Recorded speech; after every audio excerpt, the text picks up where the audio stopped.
assemble yung injection pump natin. Napalitan na lahat ng pyesa, plunger, delivery valve, o-ring, at saka ibang pyesa.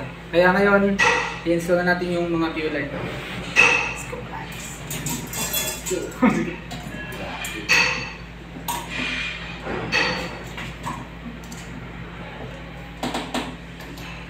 Bago tayo magtrabaho guys, dapat may friend.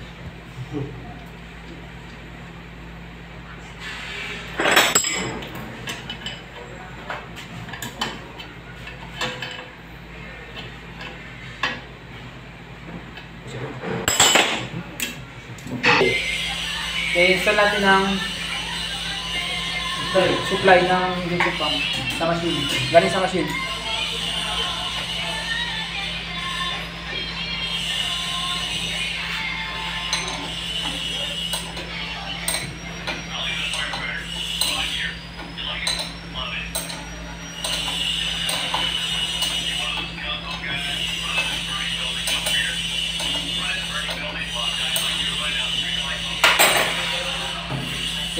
Ito naman yung return. At may bulitas yung bungee bolt niya.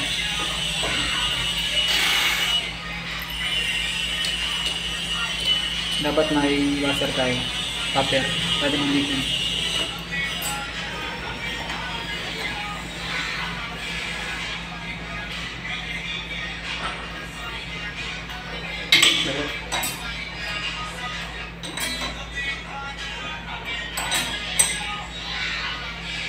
Okay. Tapos na natin install yung lahat ng PV line. I-start natin yung machine.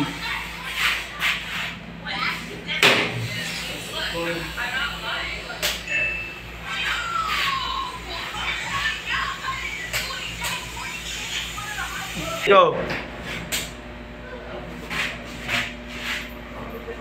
I-try mo natin mag-pump start kung may mga leaking ba sa PV line.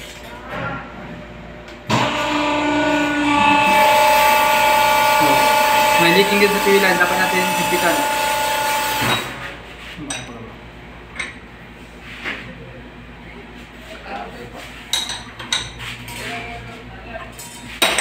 Salit ulit.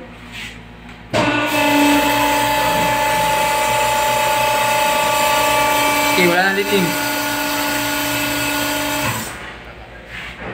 Wala leaking to ito. Umpusan na. Okay, pinutin natin yung left at saka RPM kasi sa left yung ikot ng ignition pump. Kore daw si Big Da. Pampisan na natin.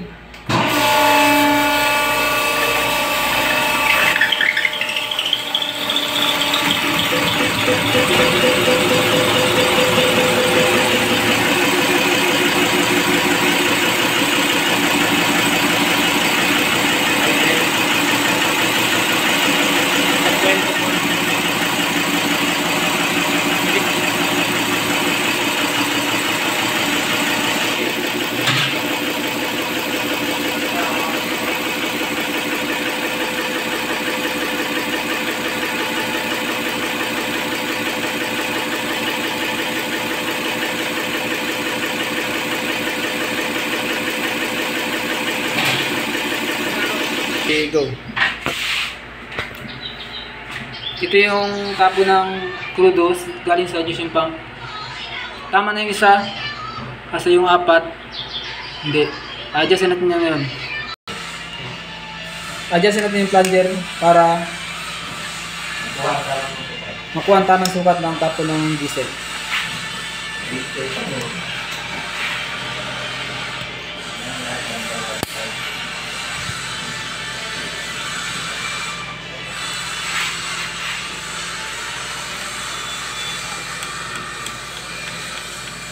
Yung pipe diba si...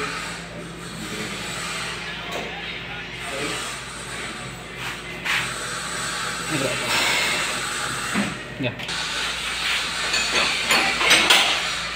So, okay, tapos na natin i-adjust yung mga adjuster ng plunger. Tingnan natin kung magkano yung tapo ng diesel.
Kulang pa yung sa gitna. Yan lang po kay nakadepende si ulo sa ulo. Isi niya mo.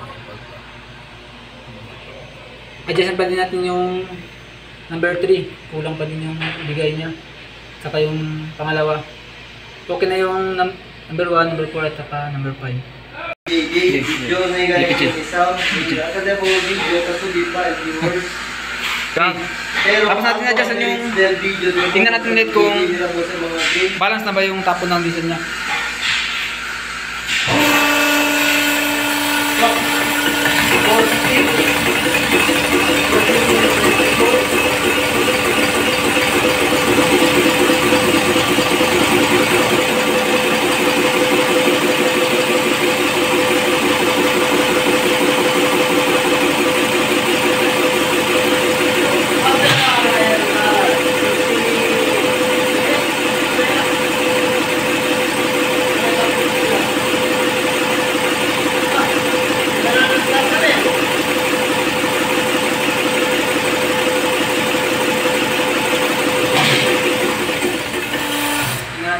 Balance na ba yung tapon niya? Okay. Level na po yung diesel. Nakita niya ba yung level na pag ganun? Pero nasa starting pa lang yan. Starting niya yan.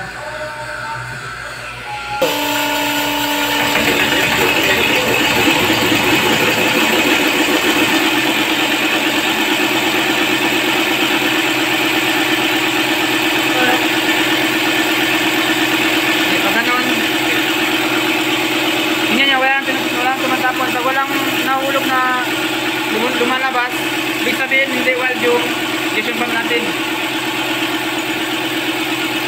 Okay.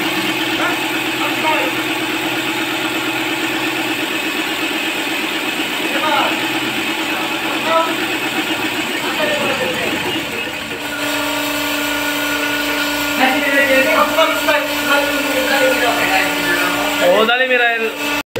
So mga guys, tingnan natin ulit kung may lalabas na tulo dito. Dapat kung may tutulo man na krudo, dapat hindi po siya aabot sa 1. Para makita po natin. Pero pag aabot